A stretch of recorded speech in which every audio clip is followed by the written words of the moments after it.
is the Land of Shadow? Better yet, what is the Land of Shadow? It should be a pretty easy question to answer, right? The Land of Shadow is stated by Miyazaki as follows in an interview. Yes, the Shadowlands in which the DLC takes place are sundered from the lands between where the main story takes place. It has been removed from and hidden from the outside world, and this veil is a symbol of that. These lands have been sundered from the world that we explore in the base game by hiding them under Marika's Veil. What is Marika's Veil? This is slightly harder to answer, but many have pointed out that metaphorically, it could represent the Shadowlands being Marika's dreams or unconscious, the parts of herself that she wishes to suppress. I think the description of the suppressing pillar really reinforces this concept. The very center of the lands between, all manners of death wash up here only to be suppressed. The things under the veil are the things that she wanted to suppress, both literally and psychologically speaking. Personally, my initial interpretation of this psychological lens is that it's only a metaphorical one, but what if it's literal? Do we have any other spaces that we could consider sundered from the rest of the lands between? A few candidates fit the bill. We have Farum Azula said to be surrounded in a storm beyond time. Does this qualify as being sundered from the lands between? I think so, at least temporally speaking. Another example is potentially Everjails, them being places in which dangerous individuals are seemingly stored in a purple rift. Possibly a less likely example, but hold on to this one for now. We have the Roundtable Hold, which is described by Miyazaki as such in an interview. The Roundtable Hold is, in a way, a place far removed from the world, though it's modelled after the fortified manor in Lanedale, with its state and power originating from the Erd Tree. So the Roundtable Hold would fit this description of outside or sundered from the lands between. This next example, and the one that kind of inspired the idea for this video, is the Regal Ancestor Spirits, which remind me a whole lot of Miquellas' Cocoon. Their corpses exist as a way to transport us to a spiritual or alternate version of the Ancestor Spirit, where it still jumps and leaps about and recycles death through consuming spirits. This is kind of odd, right? That we can fight something that's, well, clearly already dead in a kind of space that again appears sundered from the lands between. At the end of Fia's questline, it is revealed that Vortisax and furthermore Godwyn's dream itself is physically accessible to the player. It's seemingly existing in a state where an ending has occurred, as indicated by the pox-scarred sky held up by Deathroot. This place would by default be sundered from the rest of the lands between, it literally being a physically inaccessible mental plane. Now that we have established a few examples, let's look for a link between them. What connects these spaces? Given one of these spaces is a dream, let's look at that a bit further in depth. Just like our memories, dreams are liminal, non-causal, non-linear, and thus have no arrow of time. This is actually a concept in physics called retro-causality. But in a nutshell, the theory of relativity actually suggests that linear causality is an illusion as such, and that there is nothing in the laws of physics which prevents the past from being changed. This is something that we see happen again and again in Nightreign, that events in reality can seemingly be relived or altered as remembrances that we explore from a liminal space of the Roundtable Hold. A large part of the plot of the 2018 FromSoft VR game, Deracine, is about fairies and their power to alter events in the past. The Land of Shadow bears a striking resemblance to the Otherworld found throughout Welsh and broader Celtic folklore. In these traditions, the Otherworld is not a distant realm separated by vast physical space, but a hidden reality that exists alongside the ordinary world, concealed behind a veil. Certain locations, mists, hills, forests, and bodies of water act as thresholds through which one may pass into this unseen domain. Much like the Land of Shadow, the Otherworld is often depicted as a place that has been removed from ordinary perception rather than from physical existence. It is hidden, obscured, and accessible only under specific conditions. Shall we see if we can find any examples from the base game? Grank is someone that we meet in Caelid in the Bastille Sanctum. Sometime later, we run into the beast clergyman in Farum Azula, who we learn during the fight is Malekith himself. Tarnished. Why wouldst thou? Why? Now, the beast clergyman is undoubtedly Gurang. They have the same voice, the same model. He even recognizes you if you feed him enough deathroot. If you kill Gurang and Khaled, beast clergyman and Malekith exist in Farum regardless. Now, this doesn't make any sense at all, right? It's both an example of a causal and non-causal narrative in the same story, almost like the sequence of events in a dream or a memory. Some dismiss this as simply a gameplay convenience so that you can fight the boss, but I do think that it has significance. Evergels actually have their own example. The eponymous Vike from the cover of the game is encountered in an invasion in Liurnia, and yet can be found in an Evergel on the mountaintops. Given what we learn about how multiplayer works during Egon's questline, and how one can project their soul into another's world, this appears to be mechanically how Vike invades you. However, here we are again because Vike in the Evergel is unaffected by madness, yet during his invasion he most certainly is. Shouldn't Vike in the Evergel also be mad? The Roundtable Hold is seemingly connected to the Erd Tree itself, and will burn once you sacrifice Melina and commit the cardinal sin. However, it never truly burns down, does it? Nor do the flames seem to affect anyone inside. That's a bit odd, right? That it both is and isn't on fire at the same time, in a state of superposition until an ending is chosen and a lord takes the throne, and the Erd Tree either regenerates or burns down entirely. The regal ancestor spirits are seemingly corpses when we find them, yet when we enter them, we're able to fight them as if they were alive. When you interact with the corpse, you are transported to an underground cavernous arena filled with tiny spirits, where you can battle against and defeat Torrent's great-great-great-granddad. This is kind of odd again, isn't it? You could explain this causal contradiction by simply asserting that the corpse transports you to another location, but that doesn't fully explain it, does it? The beast is, well, dead, ceased to be, bereft of life. He rests in peace, he's kicked the bucket, hopped the twig, bit the dust, snuffed it, breathed his last, and gone to meet the great head of light entertainment in the sky. Yet we can fight and defeat and gain a remembrance from this. And I think this is key, as we're able to extract a portion of its essence, or what would be essentially a boss soul if this was Dark Souls. There are a whole bunch of minor examples of this too. Albelich is a dead, charred corpse, yet he invades us in the Round Table. Egon's legs are broken, yet when we summon him for the Bale fight, he can fight normally. And then we come to the mysterious Miquellas, and the central figure in this masquerade.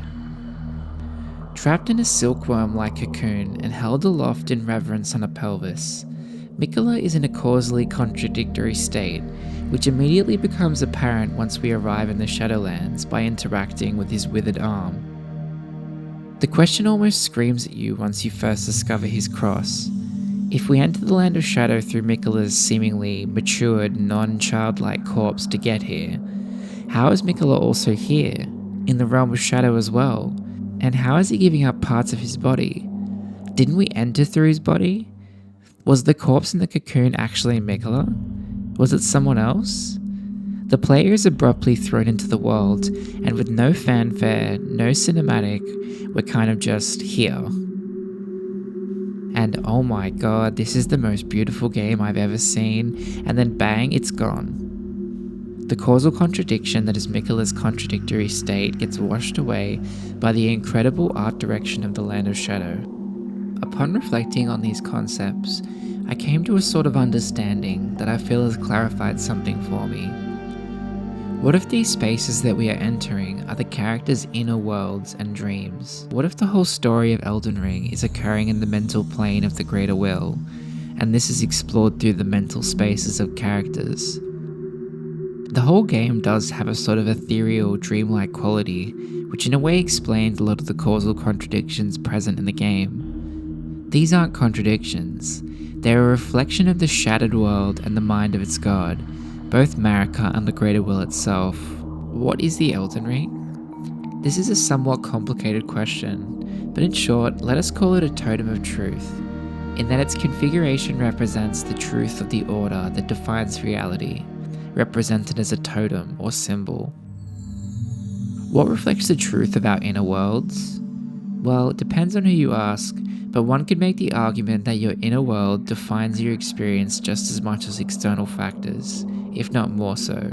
Consider hallucination or synesthesia. These kind of states of mind imply that a normal experience of reality is just a certain configuration of chemicals in your brain. How do you define the experience of eating an incredible meal? The texture of the meat of a steak perfectly cooked? The way the bubbles in your beer that you consume with said steak interact with your tongue and enhance the flavor and the texture of the experience of consuming the meat? Consider the love that you experience for your family members. It just sort of is. You don't have to describe it, nor could you with words. These small events are indescribable and simply just exist and occur in our inner world. This world is what the Elden Ring reflects when one becomes its vessel. A mending rune is the dream of the creator, the inner vision for the world of their heart. Godwin's vision is the age of the Duskborn. Goldmask's vision is the age of perfect order. Dungin's vision is the age of... nevermind, actually. Or as finger reader Enya might put it, Marika is the vessel of the Elden Ring, carrier of its vision. A god in truth. But after the Elden Ring's shattering, she was imprisoned in the Erd Tree. A grim punishment for shattering the Order. Despite her godhood, the fingers speak. Marika's trespass demanded a heavy sentence. But even in shackles, she remains a god and the vision's vessel.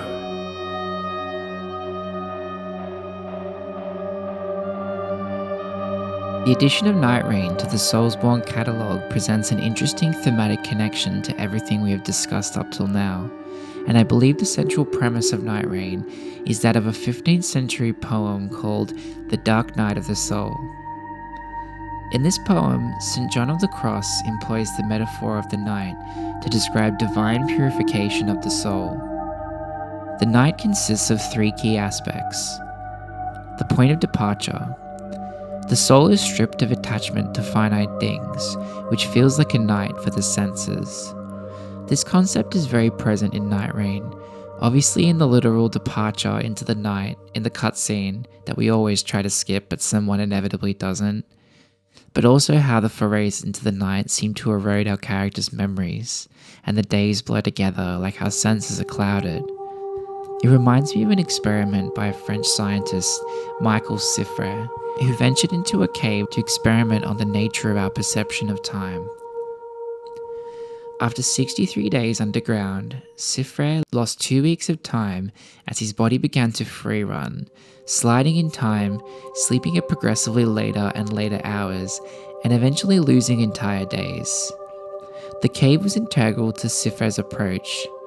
He took care to remove any possible interference or influence from the outside world, even taking all of his food and water down with him, and using one-way telephone system to allow daily check-ins with colleagues above ground. Collaborators were under strict instructions not to give him any impression of the outside time until the experiment was over, which when the time arrived was a complete shock to Siffre. In his estimation, he experienced 42 physiological days, compared to 58 day-night cycles above ground. These descriptions are strikingly akin to dialogue in Nightreign. I'm a little worried about one of our companions. I fear his memory is blurred, but I know not how I might help. When you first awoke, I did not believe that you had any recollection of the Round Table or those of us here, but we have fought together countless times. A nightfarer's forays wither the soul and cloud recollection, causing one night to bleed into the next. But one thing remains certain, that he must track down the Night Lord and bury it.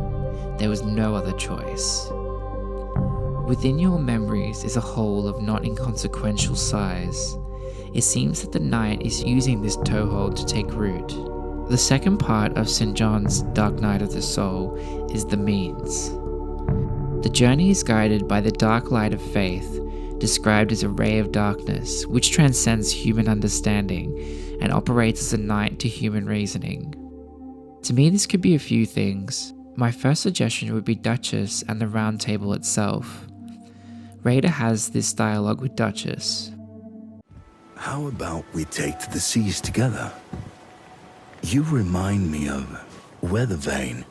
I could see you reading the winds just as well. What say you? Oh, Weather Vane was the navigator on my old sea vessel. Best apprentice a man could ask for. The kid read the winds like no other. You've proved yourself a good navigator, helming the Round Table. Even if this ship of yours doesn't move.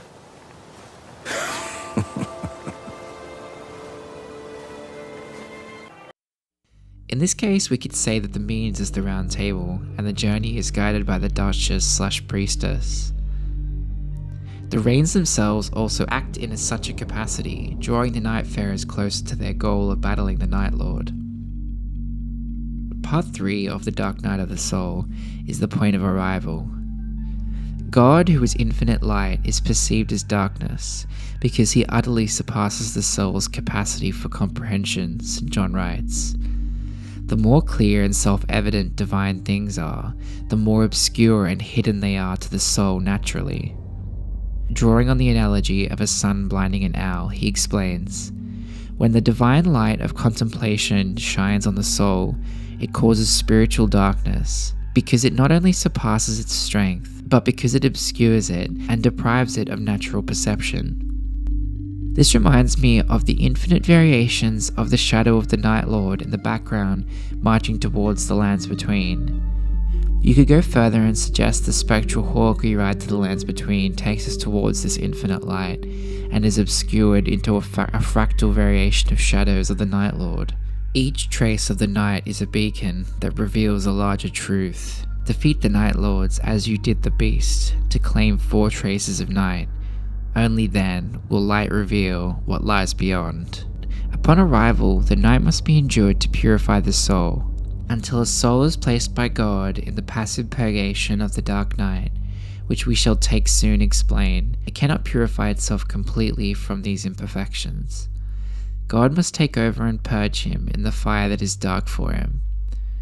Revenant tries to purify her soul from imperfections with makeup, which helps at first, but every time she looks in the mirror, the night starts to eat away at more and more.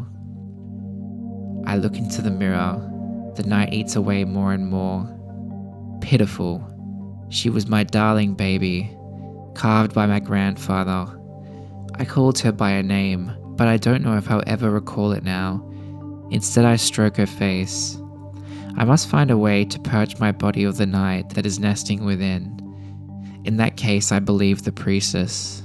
In regards to the concepts brought up in the Dark Night of the Soul, Inyat Khan states, there can be no rebirth without a dark night of the soul, a total annihilation of all that you believed in and thought that you were. Joseph Campbell states, the dark night of the soul comes just before revelation, when everything is lost and all seems darkness. Then comes new life and all is needed. Roberto Azagioli states, before the full and final victory, however, the soul has to undergo another test. It must pass through the dark night, which is a new and deeper experience of annihilation, or a crucible, in which all human elements that go to make it up are melted together. But the darkest nights are followed by the most radiant dawns, and the soul, perfect at last, enters into complete, constant, inseparable communion with the Spirit, so that, to use the bold statement employed by St. John of the Cross, it seems to be God himself and has the same characteristics as him. Fundamentally, this is what Nightreign is. It is prior to victory, the test of the soul passing through the dark night, and this night is what allows the soul to develop into something greater. All the Nightfarers go through this both literally in their expeditions to Limveld and internally through their various remembrance stories. If you ever find yourself at your wit's end, just remember, the sun will rise again, the wheel does not cease to turn. Remembrances in of themselves are quite interesting, as they can be interpreted as simply just the characters reliving events that they've forgotten or suppressed in the journal, as they collect scraps of their previous lives they've written down and experienced. Or like remembrances from the base game, these are literally crystallized memories accessible to the player. Miquellas himself leaves a memory of himself at a much younger time, which we experience directly when we pick up. In Nightreign, this concept is expanded upon with relics. A relic that grants its favour upon departure on an expedition can be placed in the pedestal's yellow sand. The scenes within are memories of warriors that allow one to draw upon their minds for strength. A dazzling scene of cascading rays of light recalls galloping journeys across majestic lengths of earth. Each Nightfarer has a bunch of repressed memories and trauma that they lost in their rebirth, which represents their suppression of said trauma that leads to them becoming a Nightfarer. Experiencing infinite trips into the night, which leads them to either forgive themselves metaphorically, or another person that wronged them. To me, the underlying theme of Nightreign is transcending your shadow to individuate into a better person through the development of your spirit. All the Nightfarers undergo a journey that leads them to metaphorically forgive themselves or someone else that has wronged them. To me, it really feels like an exploration of the themes of Shadow of the Erdtree. The dark night of Miquellas' soul is the realm of shadow, the journey towards the dawn, which is him having to divest all the parts of his body and be reborn at the divine gate, the dawn after the night. This is quite literally one of the endings of Bloodborne as well. Good hunter, you've done well. The night is near its end. Now I will show you mercy. You will die. Forget the dream. Awake under the morning sun. You will be freed from this terrible hunter's dream. Having overcome the night and the blood moon, German rewards you with his compassion and severs you from the dream, allowing you to awake to the dawn, the night now banished till it inevitably cycles around again.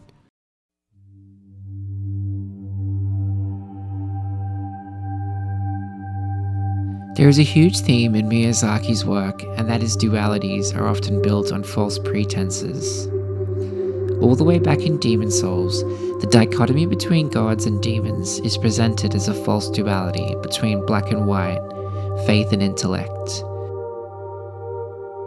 When the player meets the demon maiden Estrella and her loyal knight, despite being called what can be only classified as a demon as per her soul, she is seen as a savior to the residents of the Valley of Defilement, who frees them by absorbing their souls into her own.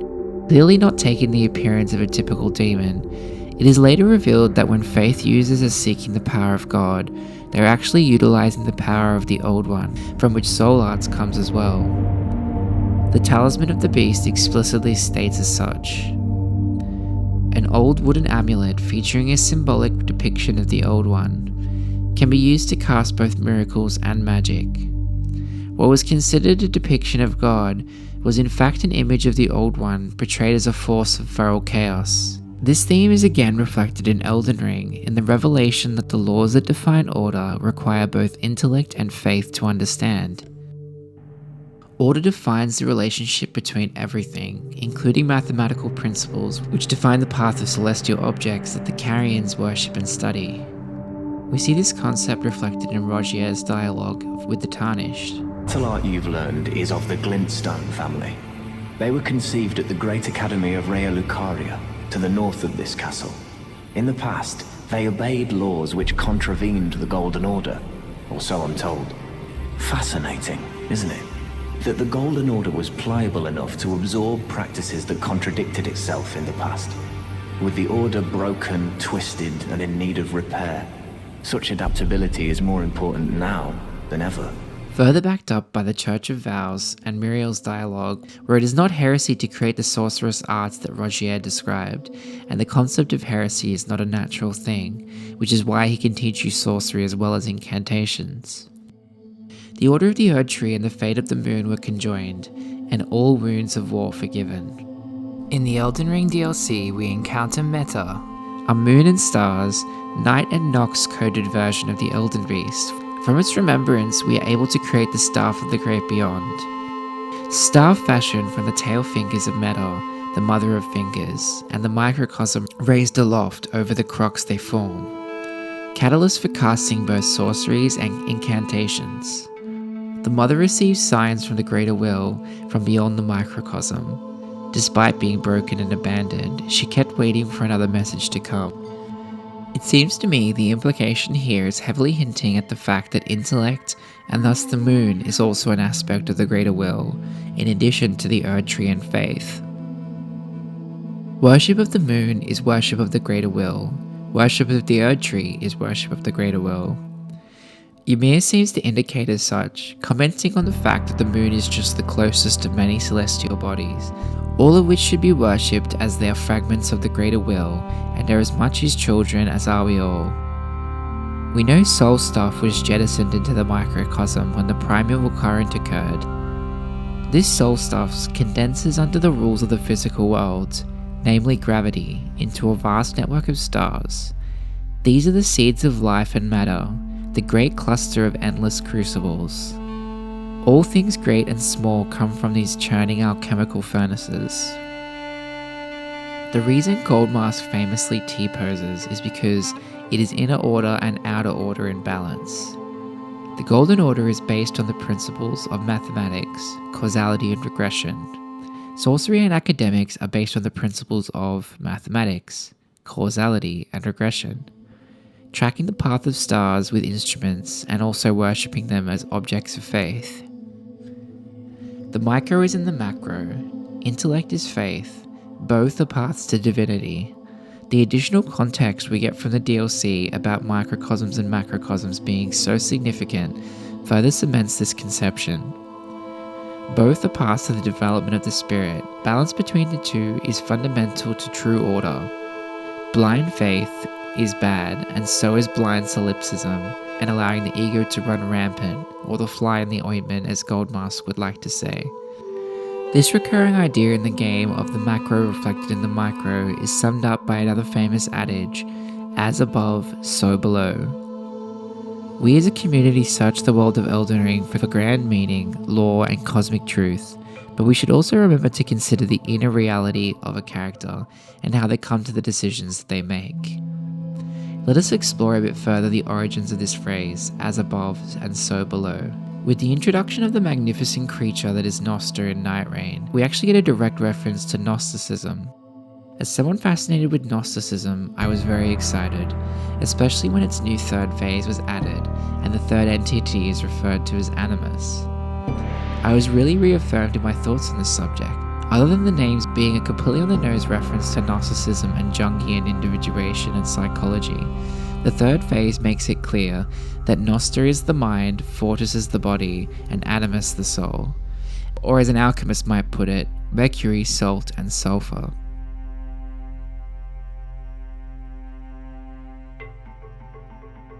While we discuss this section, try to keep the lore of Elden Ring in mind to compare the concepts to. In Gnostic cosmology, there is a fundamental tension between two orders of beings.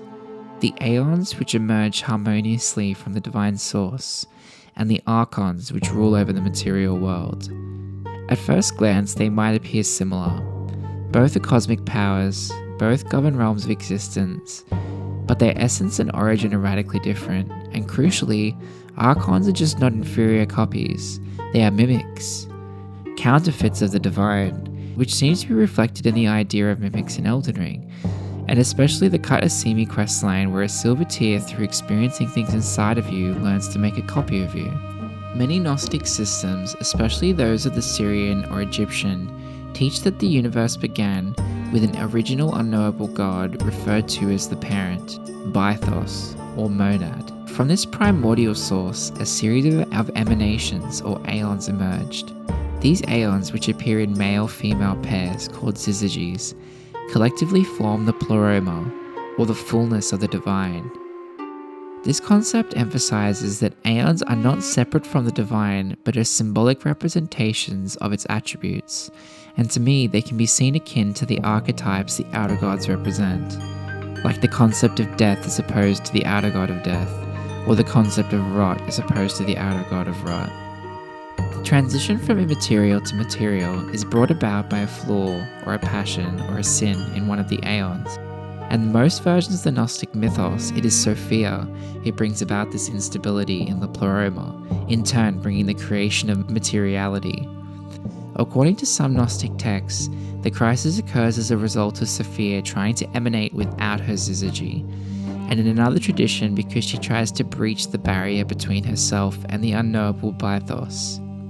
To the Anatolian school, that by her desire to know which lay beyond the limits of the knowable, she had brought herself into a state of ignorance and formlessness. After cataclysmically falling from the pleroma, Sophia's fear and anguish of losing her life, just as she lost her light when she fell, causes her immense confusion and suffering, and a deep longing to return to the wholeness of the Bythos. Because of this fall from grace, Sophia comes to reside in a liminal space where her vision of the pleroma is clouded and misted over in a state of constant transition. During her exile, Sophia creates a son, the Demiurge, who has no knowledge of the pleroma or his divine birthright. This evil or simply incompetent being fashions the universe as a prison of matter, going on to form man in the image of the divine, but he lacked a spirit and soul.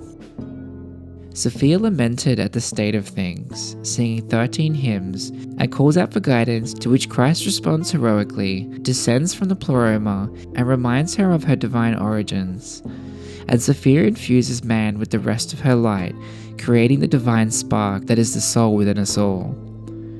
Due to this, Sophia is elevated from the grasp of the archons, but does not fully return to the Bythos, and now acts as an intermediary between the spirit world, residing between the lower and higher worlds. Now the Archon who is weak has 3 names.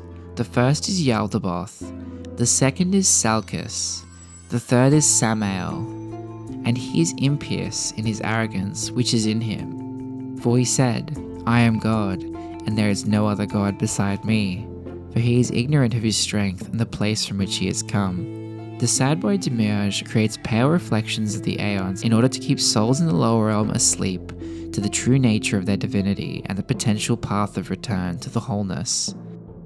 And we see this idea represented between the symbology between Sophia and Christ, and how this is reflected in Empyreans, and the idea of creating the rebus. These archons are designed to keep man trapped in the illusionary state, and could perhaps be seen akin to the outer gods, which reflect deeper cosmic truths. Archons protect the gateways to the higher realm, which require rituals and passwords to enter. Obviously, we have some divine gate parallels here as well. Sophia has many narrative parallels in Elden Ring. One could describe the attributes of Marika to her, at least in a microcosmic sense, or the formless mother, but also to Meta. In the beginning, there was darkness, chaos and water, but the spirit indwelling in the midst of them divided them from one another. From the intermingling of the darkness with spirit proceeds the Metra, which again is kindled with fresh desire after the spirit. She gives birth first to 4, and then to 4 other aeons, and so produces a right and a left, light and darkness. Last of all comes forth Aishros Aeon, who has intercourse with the Metra and offspring whereof gods, angels, demons, and spirits. Sophia is very often described as Metra, which means womb or mother in Greek. This moniker has a dualistic nature, as it describes her role as the creator of the Demiurge who created the prison of matter, but also as the container of potential that is us as individuals. This duality is at the heart of Gnosticism. Sophia is both the origin of creation and the prison that souls must escape. She is the mother of light and the mother of the Demiurge. I find this idea of the flaw within the system, being that Sophia birthed the Demiurge without a consort, fascinating, and I think it really sums up a lot of the overarching themes of Elden Ring about becoming more whole and complete by integrating your animus or anima. Honestly, I could do a whole video on Gnosticism and how its themes are reflected in Elden Ring, but let's explore how Gnosticism ties into another idea presented in the sentient pest fight, and that is the previously mentioned animus. Carl Jung believed the Gnostics were not just early mystics or heretics. He saw them as pioneers of the inner world, as people who have intuited what modern psychology would only rediscover centuries later. He once wrote, "The Gnostics were the first to deal with the problem of evil, not as a metaphysical problem, but as a psychic reality." To Jung, Gnosticism wasn't a failed theology. It was a psychological system wrapped in a myth, a map of a fragmented self encoded in the language of gods, angels, and cosmic drama. In the Gnostic myth, the Demiurge, Yaldabaoth, is a blind and arrogant creator who declares, "I am God, and there is no other besides me," for he did not know where he came from. To Jung, this wasn't just a statement about a false god, it was a perfect metaphor for the ego. Like the Demiurge, the ego believes itself to be the center of consciousness. It names, orders, and controls, but it forgets its source. It forgets the self, the wholeness that includes both conscious and unconscious, light and dark, spirit and instinct. The Demiurge is not evil in a moral sense. He is ignorant, and for Jung this ignorance is the greatest spiritual danger. The greatest sin is unconsciousness. Then there is Sophia, wisdom, the fallen aeon. Jung saw in Sophia the anima, the soul image or feminine aspect of the male psyche. She is the inner guide, the intuitive bridge to the unconscious. Her fall is the moment the soul forgets itself. Her redemption is the journey of individuation, the process of returning to the self. In Pistis Sophia, she cries out from the depths in an almost Marika-esque attempt to reach the greater will during the Elden Beast theme. "My power is diminished in the chaos. I wait for the light which will guide me home." Her cries are the cries of a psyche in exile, and to Jung, gnosis or true knowledge is not found in books or doctrines, but in the inner realization that we are more than we appear to be. To Jung, gnosis was individuation. The Gnostics taught that the soul falls into the material world and forgets its divine origin. Salvation is not obedience, but remembrance and awakening from the illusion. Jung would later echo this in psychological terms. Who looks outside dreams, who looks inside awakens. The Gnostics called it the path of return, Jung called it integration of the unconscious.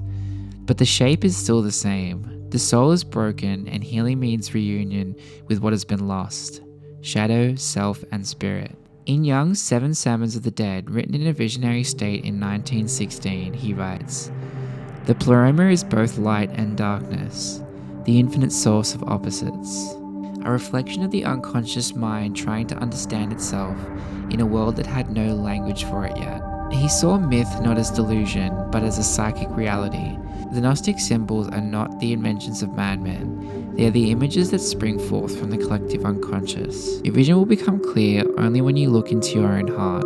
In a way, from a Gnostic point of view, you could say that the Golden Order and the Fingers are akin to Outer Order, or the path of divinity via the church and ritual, akin to the Christian or Catholic Church. This is the ending or the age of fracture or a repeat of the previous age of faith in the illusionary Erd tree. This is the orthodox path and the equivalent of reaffirming the Demiurge's role. The two fingers manipulate you into thinking that you're saving the world, but you're actually propping up the same cosmic prison. This ending is the you state in the Matrix ending. Order is restored, but the deeper illusion remains. Inner order, in this case, would be akin to all the other possible endings.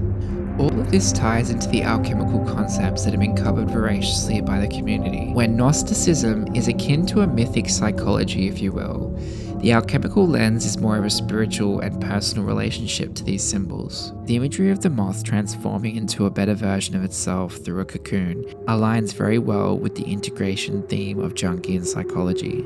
The moniker sentient pest is interesting, seemingly a juxtaposition, as pest implies something lesser. It also appears to be a label, like how demi-humans, misbegotten, and albinorics are otherized by the Golden Order. Yet despite being an insect, it has sentience and a soul. If the central drama of Gnosticism is Sophia falling from the pleroma and her journey back to it, and the central drama of Alchemy is the creation of the Philosopher's Stone, the central drama of Elden Ring relates to why Radagon and Marika are not a perfect Rebus, in the same way that Sophia is imperfect because she emanates without her consort. The creation of the Philosopher's Stone represents a theoretical perfect version of this, the White Queen and the Red King, whole and one again. Hermeticism and Hermetic alchemy specifically align with the principle of gnosis, or individuation, being the development of the spirit. Hermetic alchemy is a very old system of philosophy and pseudochemistry, its origins laying in the Emerald Tablet of Hermes Trismegistus, a text whose oldest versions date back to the 8th or 9th century. This tablet is the source of the famous moniker, as above, so below, which is paraphrasing its second line and is a very pertinent factor to consider in regards to microcosms and macrocosms in Elden Ring. 'Tis true without lying, certain and most true. That which is below is like that which is above, and that which is above is like that which is below, to do the miracle of one only thing. And as all things, we have been arose from one by the mediation of one, so all things have their birth, and this one thing by adaptation. The sun is its father, and the moon is its mother. The wind hath carried it in its belly, the earth is its nurse. The father of all perfection in the whole world is here. Its force or power is entire if it be converted into earth. Separate thou the earth from the fire, and subtle from the gross sweetly with great industry. It ascends from the earth to the heaven, and again it descends from the earth, and receives the force of things superior and inferior. By this means you shall have the glory of the whole world, and thereby all obscurity shall fly from you. It is force above all force, for it vanquishes every subtle thing and permeates every solid thing. So was the world created. From this are and do come admirable adaptations, whereof the means herein is. Hence I am called Hermes Trismegistus, having the three parts of the philosophy of the whole world. That which I have said of the operation of the sun is accomplished and ended. In Carl Jung's book, The Psychology of Alchemy, he saw these words as the paramount text of alchemy. The tablet's alchemical operations, most notably the operation of the sun, to him became a powerful metaphor. The sun's art of creating gold is none other than consciousness splitting from the primeval archetypal source, working through the prima materia of the psyche, and reuniting to generate a transformed and individuated self. This is what the universe of Elden Ring is on a fundamental level. The one great was split from the primeval archetypal source through the prima materia, which was jettisoned into the universe through the primeval current, and this soul stuff is what makes up the consciousness of all beings. This is the micro reflected in the macro, the big and the small. The universe is the great mind of God, and the central drama of the universe is the completion of the idealized internal version of oneself. This is explored through the fracturing of the Elden Rings and Marika's psyche itself into the Golden Order and the Land of Shadow.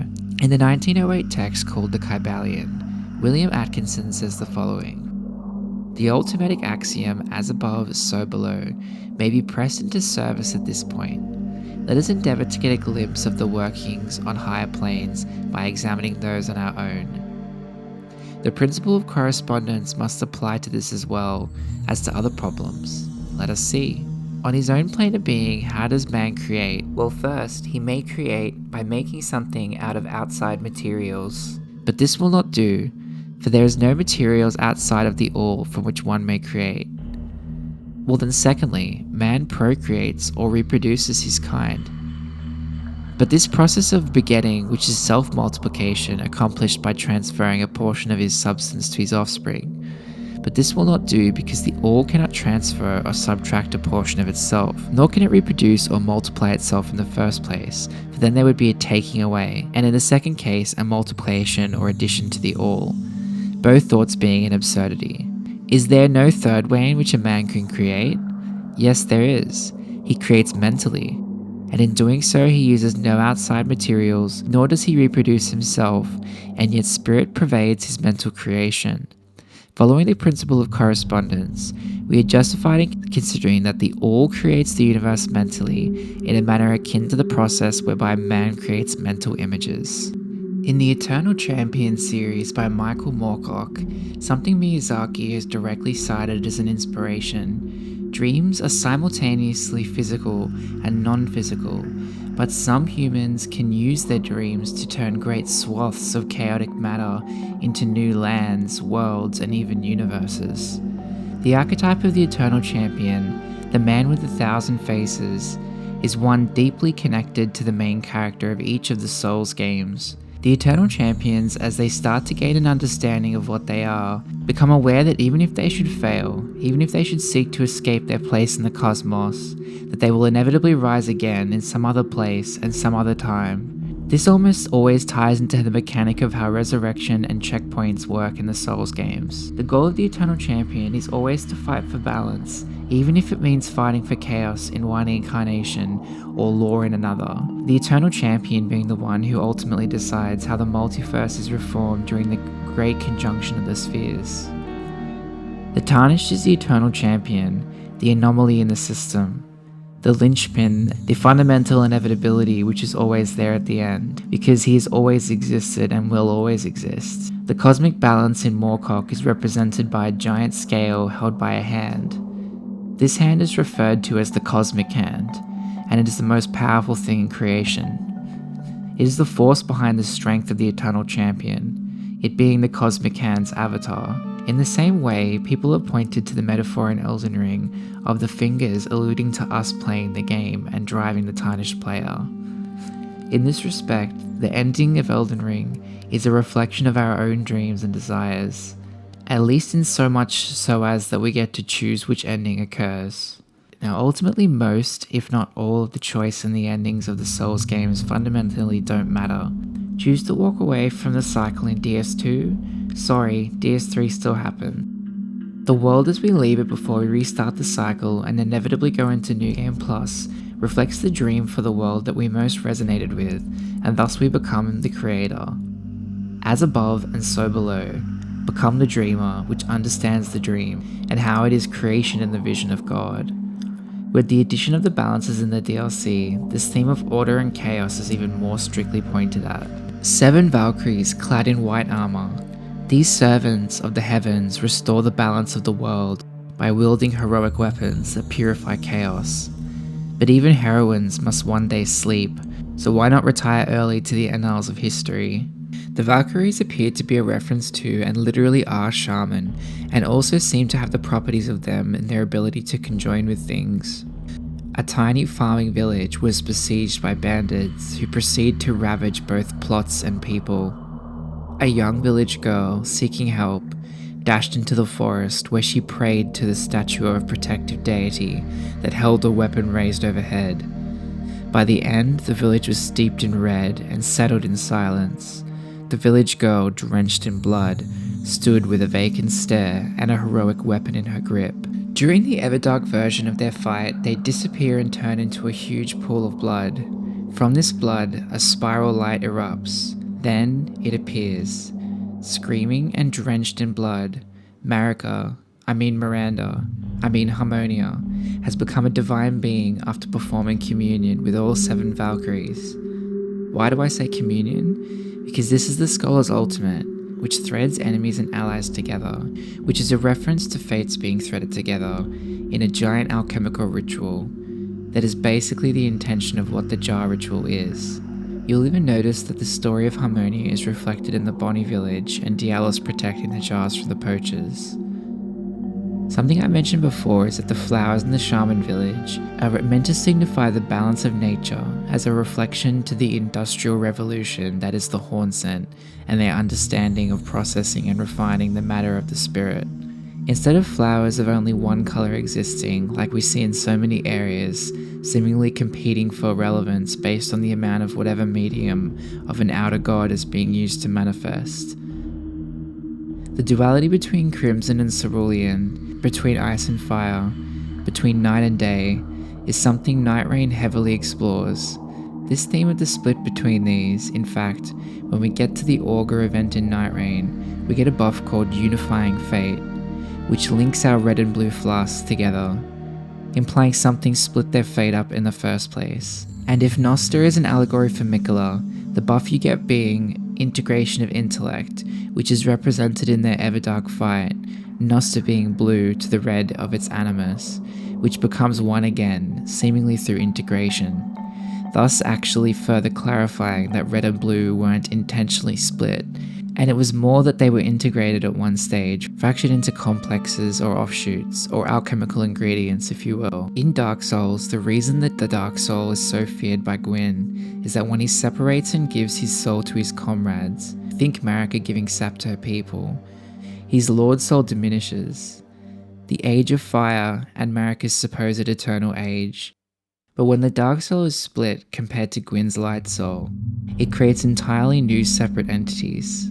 This is the nature of the relationship between divinity and mankind. Divinity is finite, but the potential of the dark infinite. The crystallized form of the power of the night, though translucent, there is a shadow-like patterning, seemingly the traces of something eating away at it. The reach of the night is limitless, its potential immeasurable, its touch indiscriminate, affecting any and all things. Whether one fears the night or welcomes it depends on the manner of contact. The breath of night rises and falls within this shard, ready to answer that which seeks to touch it. What is a dream? Hard to say really. If we go to Jung once more, he would say that they're your unconscious communicating with you. In Elden Ring, Godwin's dream is a physical plane as we discussed before. To me, this makes mending runes an expression of one's inner world.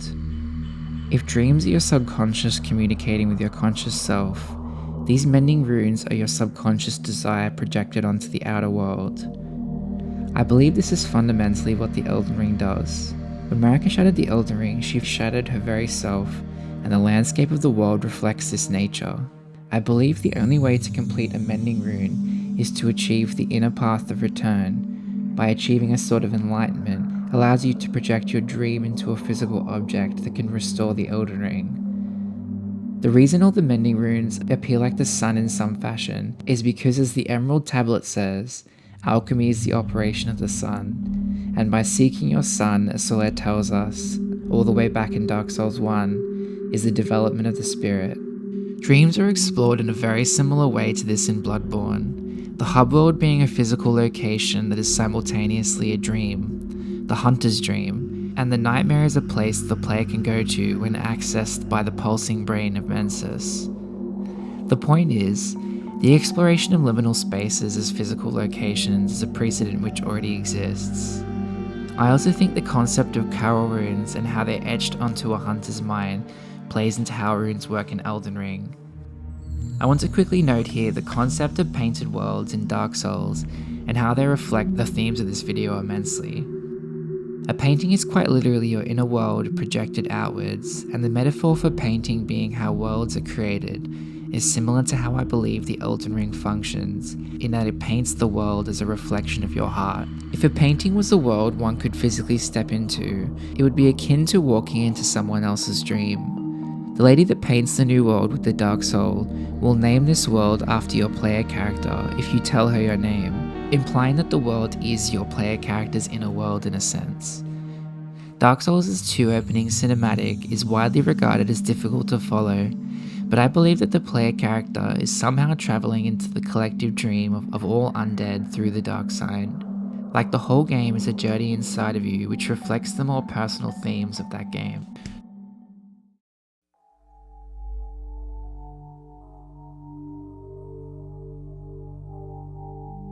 So in summary, where is the Land of Shadow?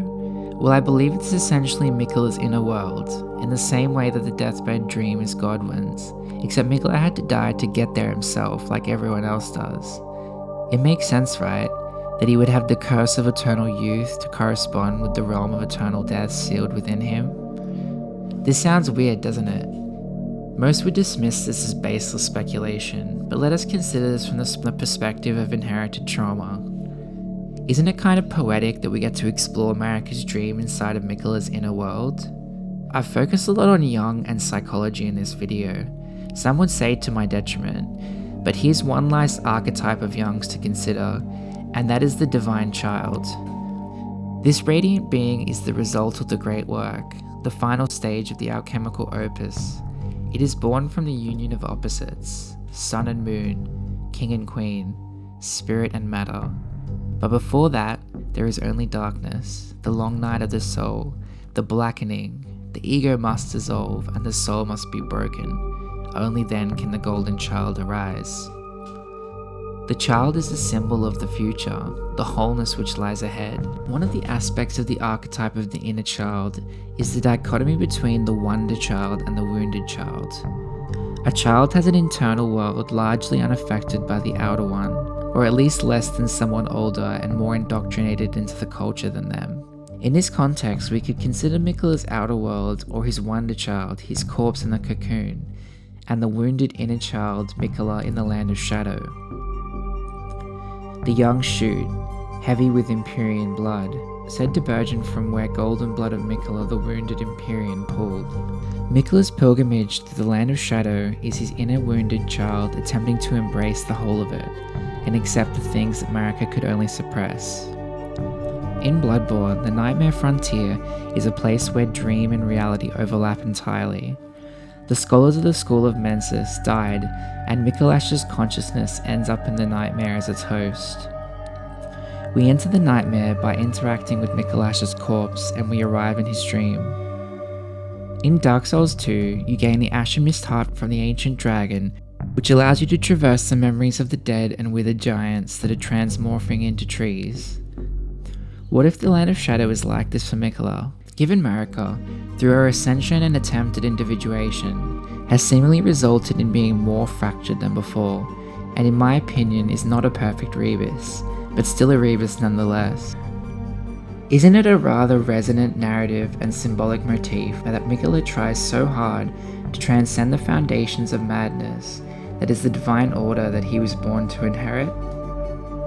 This ties so neatly into the idea of the child being the beginning and the end of the great work. Miquella, through his internment in the cocoon, sitting on the great pelvis, is somehow able to transcend his eternal nascence and finally die. And where does he end up? In the land of shadow, the same place we end up when we interact with his corpse. Is that too much of a stretch of the imagination that Miquella would have inherited Marika's shadow, represented by this realm? Perhaps in the same way that the Abyssal Serpent, a godlike entity that sits writhing in a dark void, is somehow able to reside within and be sealed within Mesmer's eye. To me, this appears to be akin to a spatial anomaly, like we are peering through a magnifying glass into the void, and we see the writhing, erupting serpent within. Mesmer's inner world could be seen to be like this, an endless void of black, once he gives into his oblivion, like he says in his second phase. Miquella's inner world is the land of shadow because on a cosmological level, he represents the redemption of death no longer suppressed. He is embracing the whole of it and seeking to individuate into what Marika was meant to be, the kindness of gold without order, the head of the monstrous shadow sunflower, manifested of the shadow tree. Then again, it might just be a flower wielded as a weapon. Much like the shadow tree itself in appearance, a second stalk winds tightly around the first, almost as if in a tender embrace. The state of the shadow tree reflects this relationship. One stalk attempts to embrace the other, which refuses it, much like another item description, that being the light of Miquella. Miquella sought to accept all that was and all that would be, but found one that refused to be embraced. No wonder, as one god and one king consort is all the world needs. Is the one that's refusing to be embraced the tarnished? Maybe Trina?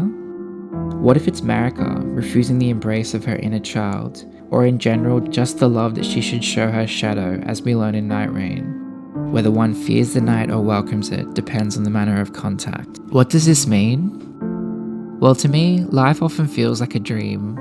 Like you have varying degrees of lucidity instead of waking up and sleeping being binary opposites. Sort of like how in Bloodborne, once you gain enough insight, you start to see the secrets of the cosmos. I think this is a motif that heavily influences the story of Elden Ring. What would your inner world look like if someone could walk through it and see the sights and sounds? What would the dark night of your soul look like? What would your spirit look like before and after? It's all about how you as the dreamer perceives it. Do you take the torment, the despair, and the affliction, every sin, every curse, and melt it all away? Or do you find beauty in these things? Can you use it to drive your soul to greater heights and descend into the night, to ascend at the dawn and transform and individuate into a divine child? Lastly, I'll leave you with one more piece of evidence, which is admittedly cut content. Reeling Rico was an unused NPC with an ambitious questline involving dreams and alcohol. He was a priest of St. Trina who considered dream brew to be an ambrosia, the nectar of the gods. Rico tasked the Tarnished with using St. Trina's crystal ball to harvest slumber fog off various sleeping enemies, which could be used to create dream brew. Dream brew would be given to NPCs, allegedly to drug them into revealing their secrets. Although voice dialogue exists for various characters, reacting to them being offered dream brew, the secrets they revealed were absent from the datamine files. His quest would direct players to track Moog across the consecrated snowfields to the Mogwin Dynasty Mausoleum. There, Rico would beg Miquellas to allow him to share in their dream at the site of grace.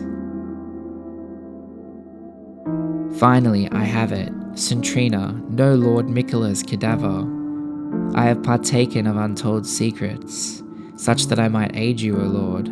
Oh please, I hope you can welcome your humble servant Rico into your dream, the world of your heart. Indeed, I beg you, grant my wish, that when you transcend from Empyrean to God, allow me a place by your side. Is this some sort of indication that FromSoft has always intended the Land of Shadow to be the dream of the world of Miquellas' heart? Is this what it means when the suppressing pillar says the center of the lands between? I'll leave that for you to decide.